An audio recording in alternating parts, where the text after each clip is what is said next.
Здравейте! Днес ще ви покажа използването на функцията if в Excel. Това е логическа функция, с която можем да правим логически сравнения между стойности и това, което очакваме да се появи в дадена клетка.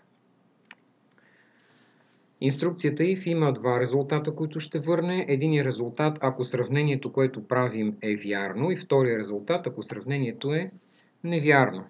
Примерно, тук в произволна клетка ще изпиша една функция if, за да видим нейния синтаксис.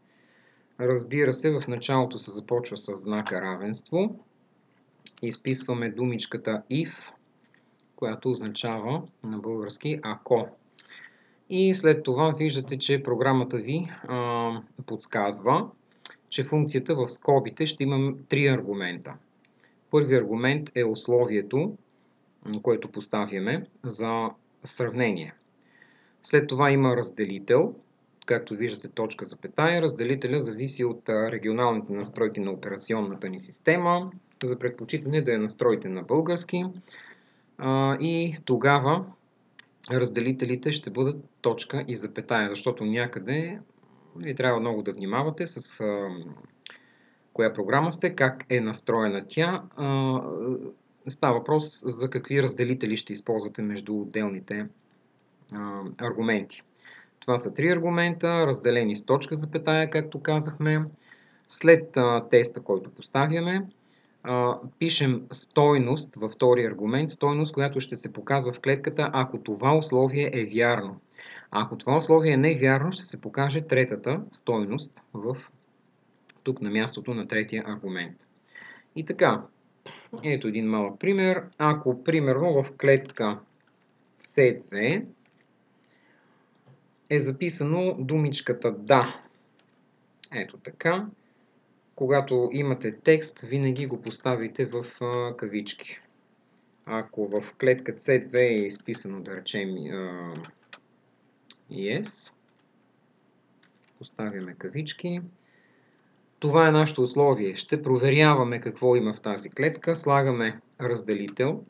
Както виждате, преминахме към втори аргумент. Тук ще напишем резултата, ако това условие е вярно. Да покажем единица. Пак точка запетая. Отделяме аргумента от другия. И тук в третия аргумент ще напишем резултата, ако това условие не е вярно. Ако това условие не е вярно, да я покаже 0. И натискаме Enter. И виждаме, че изписахме 0, защото естествено там няма нищо, нали, в тази клетка. Когато щракнете върху нея, горе в лентата за формули може да видите синтаксиса на функцията if. Равенство, име на функцията и в скоби се оказват вече аргументите. Това е първи аргумент условие, сравнението, резултата при вярно условие и на трето място е резултатът при невярно условие. И така, да преминем към решаване на нашата задача. Тук ще изтрия тази примерна функция. Виждате, че имаме една табличка за класирали се ученици, получили оценки от тестове на математика и български език и литература. Ние трябва да изчислим техния бал. И тук в жълтите клетки всъщност трябва да изпишем чрез функция if да получим резултатите, кой ще бъде приет и кой няма да бъде приет. И сега най-напред ще изчислим бала на учениците, за да видим спрямо бала дали ще бъдат приети.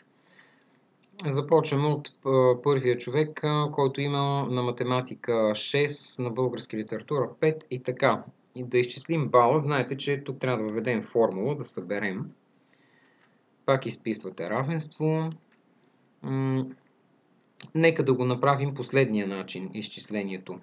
Да удвоим оценката по математика плюс оценката по български. И така да получим бала на този ученик.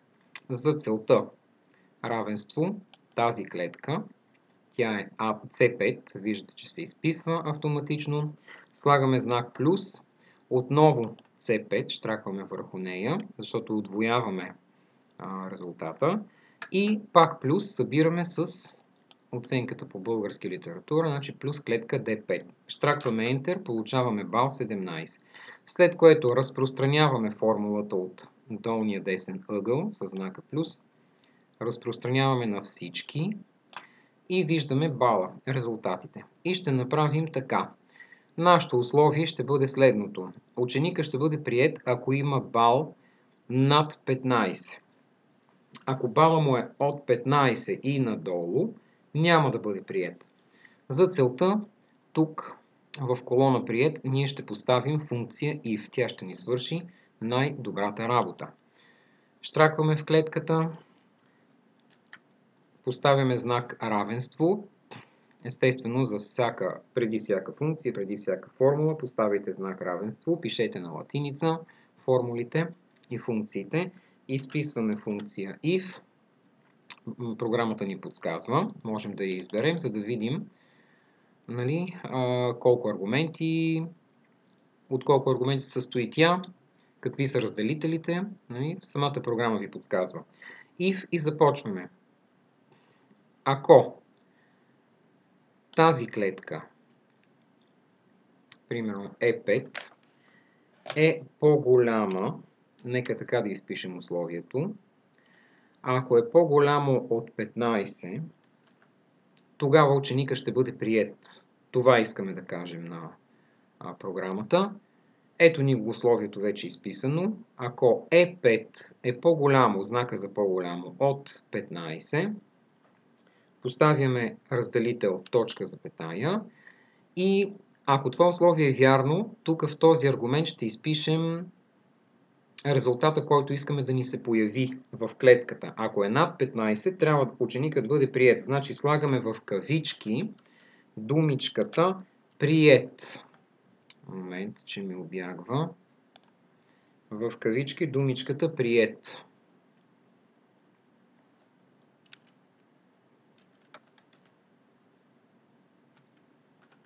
Когато искаме да се появява текст в клетка като резултат от формула от функция, трябва той да бъде поставен в двойни кавички. Това го запомнете. Поставяме разделител и преминаваме към последния аргумент. Резултата, ако условието не е вярно, тогава ще трябва да изпише неприет. Неприет. Изписваме думичката неприет, поставяме кавичките и натискаме Enter. И виждате, резултата автоматически се изчислява. Щом е 17, той вече е приет. Като разпространим чрез бутона за разпространение формулите, виждате как става, чрез влачене и до последния ученик, виждате резултатите от функцията. Кой е приет, кой не е приет. Тук имаме 16 приет, тук имаме 11 не приет, тук имаме 15 не приет. Ето този е приет, защото има 16. Когато щракнете върху клетката с този резултат, вие ще видите в лентата за формули изписана цялата функция или формула, такава каквато е с нейния синтаксис и може да я редактирате и да я преглеждате. Благодаря ви за вниманието. Това беше нашия урок за функция if в програмата Excel.